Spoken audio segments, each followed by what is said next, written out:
Friday afternoon இன்னைக்கு சுண்டக்காய் குழம்பு தான் செய்ய போகிறோம். சுண்டக்காய் நிறைய பேர் செய்ய மாட்டாங்க, ஏன்னா கசக்கும் அப்படின்றதுனால. கசப்பு இல்லாமல் எப்படி செய்யலான்றதை பார்க்கலாம் வாங்க.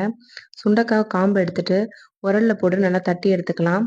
தட்டி எடுத்த சுண்டக்காவை 1க்கு 3 தாட்டி நல்லா வாஷ் பண்ணி எடுத்துக்கலாம். விதை எல்லாமே வந்துடணும், அந்த அளவுக்கு நல்லா பிணைஞ்சு விட்டு வாஷ் பண்ணி எடுத்துக்கலாம்.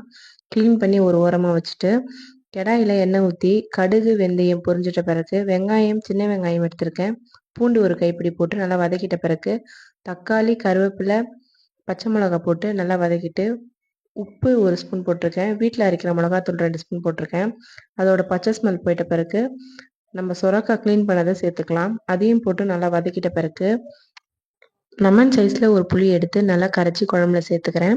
அதுக்கப்புறம் ஒரு கைப்பிடி அளவு கொத்தமல்லி எடுத்து தூவி ஒரு கிளறி மூடி வச்சிடறேன். 5 நிமிஷத்துக்கு அப்புறம் ஓப்பன் பண்ணி பார்த்தா சூப்பரான சுண்டக்காய் குழம்பு ரெடி. நீங்களும் ட்ரை பண்ணி பாருங்கள்.